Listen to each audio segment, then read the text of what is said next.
Nagina Lok Sabha seat से Azad Samaj party के प्रत्याशी चंद्रशेखर आजाद की जीत की खुशी पर मंटोला क्षेत्र में मिष्ठान वितरण किया गया।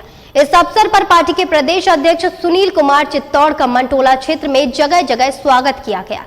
आजाद समाज पार्टी पहली बार लोकसभा चुनाव में उतरी थी। आजाद समाज पार्टी के संस्थापक चंद्रशेखर आजाद ने लोकसभा चुनाव में नगीना लोकसभा से शानदार जीत हासिल की। बिना किसी अन्य पार्टी के गठबंधन व सहयोग के नगीना पर अकेले ही जीत कर दर्ज करने के बाद पार्टी संगठन में खासा उत्साह है।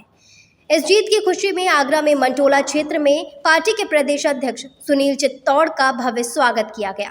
मंटोला तिराहे से लेकर बिजली घर स्थित अंबेडकर पार्क तक जगह जगह लोगों ने माला व साफा पहनाकर उनका स्वागत किया, साथ ही मिष्ठान वितरण भी किया। इस अवसर पर सुनील चित्तौड़ का कहना था कि उत्तर प्रदेश के दबे कुचले गरीब, दलित व बहुजन समाज के साथ साथ मुस्लिम समाज की आवाज संसद में पहुंची है और जिस तरह से बड़ी बड़ी पार्टियों के बीच चंद्रशेखर आजाद पर जनता ने भरोसा किया है, यह उनके संघर्ष व नेक नियति का नतीजा है। भीम आर्मी के चीफ और आजाद समाज पार्टी कांशीराम के राष्ट्रीय अध्यक्ष आदरणीय भाई एडवोकेट चंद्रशेखर आजाद जी नगीना लोकसभा क्षेत्र से अपनी पार्टी के बैनर से प्रचंड जीत के साथ जीत कर आए हैं। 1,51,000 वोट से जीते हैं। इसके लिए पूरे देश के अंदर हमारी पार्टी के लोग और बहुजन समाज के दबे कुचले शोषित पीड़ित लोग, हमारे मुस्लिम भाई, दलित पिछड़े अल्पसंख्यक और सभी सामान्य वर्ग के लोग बहुत खुश हैं। पूरे देश में लोग खुशी मना रहे हैं कि एक तेज तर्रार संघर्षशील नेता जो पिछले 10 साल से कमज़ोर लोगों के लिए लड़ाई लड़ रहे थे, ऐसे तेज तर्रार नेता को नगीना की जनता ने प्रचंड जीत के साथ, ऐतिहासिक जीत के साथ जिताकर भेजा है। अब हमारे लोग निश्चिंत हैं कि हमारी कोई आवाज़ बुलंद करने वाला एक नेता भाई चंद्रशेखर के रूप में पार्लियामेंट के अंदर पहुंच गया है। वहीं उन्होंने कहा कि प्रदेश में जिस तरह से बसपा का ग्राफ गिरा है और पार्टी पूरी तरह से हारी है, कहीं न कहीं यह पार्टी नेता ही कार्यशैली की कमी का नतीजा है। उत्तर प्रदेश और पूरे देश के अंदर जो भारतीय जनता पार्टी को लगभग 62 सीटें कम मिली हैं और उनका जो प्रचार था 400 पार का, उसको वो छू भी नहीं पाए, 300 भी नहीं छू पाए। तो इसके पीछे कारण है कि उनकी जो गलत नीतियाँ थी, उनकी जो तानाशाही रवैया था, उससे आप जनता त्रस्त थी। और जो संविधान पर दिन प्रतिदिन बार बार प्रत्येक सत्र के अंदर संशोधन करके जो लोगों के हक अधिकारों का हनन किया जा रहा था, लोगों के अधिकारों को ख़त्म किया जा रहा था, लोग परेशान होते जा रहे थे। एक के बाद एक ऐसे संशोधन किए गए जिससे आम जनता में भय व्याप्त हुआ कि हमें मिले हुए संविधान में अधिकार इस सरकार के रहते खत्म कर दिए जाएंगे। इसलिए संविधान में मिले अधिकारों को बचाने के लिए आम जनता ने इस सरकार को उठाने का संकल्प लिया और पूरे मंटोला क्षेत्र में पार्टी के नेता अमजद कुरैशी के नेतृत्व में जगह जगह स्वागत किए गए।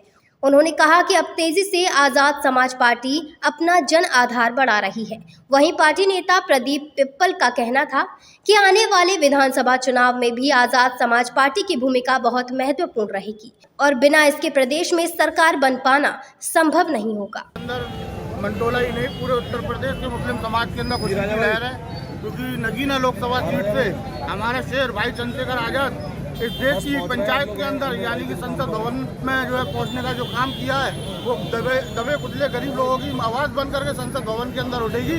और ये आज पूरा मुस्लिम समाज के अंदर खुशी है और हम जो है तहे दिल से मुबारकबाद देते हैं उन मुसलमानों को जिन्होंने अपना कीमती वोट डाल करके नगीना लोकसभा सीट से भाई चंद्रशेखर आजाद को सांसद भवन तक पहुँचाने का काम किया। देखिए, इस देश में जो करोड़ों बहुजन समाज के लोग हैं, ये जीत आदरणीय भाई चंद्रशेखर आजाद जी की नहीं हुई है, जो लाखों करोड़ों लोगों की हुई है, जो कि इस देश के अंदर हमेशा से किसी न किसी वजह से पीछे रह गए और किसी भी सरकार ने उनकी नहीं सुनी। आज भाई चंद्रशेखर आजाद जी के रूप में एक नया सूरज का उदय हुआ और आप देखेंगे पूरे देश के अंदर एक तरफ एनडीए था, एक तरफ इंडिया था, और बिना एनडीए के, बिना इंडिया के अगर अपनी ताकत के बलबूते कोई व्यक्ति सीट जीता है, वो भाई एडवोकेट चंद्रशेखर आजाद जी जीते हैं। और उन्होंने ये साबित कर दिया कि अगर आपकी नीयत साफ है और आपके अंदर अगर समाज के प्रति जुनून है, तो भाईचारा है, तो सारे समाज के अंदर कितनी भी ताकत आ जाए, आपको हरा नहीं सकती है। मंटोला क्षेत्र में स्वागत के बाद आदर्श समाज पार्टी के सभी वरिष्ठ नेता व कार्यकर्ता अंबेडकर पार्क पहुंचे, जहां बाबा साहब की मूर्ति को नमन किया गया। वहीं पार्टी कार्यकर्ताओं के बीच लड्डुओं का वितरण किया गया। मून न्यूज के लिए जसवीर सिंह की रिपोर्ट।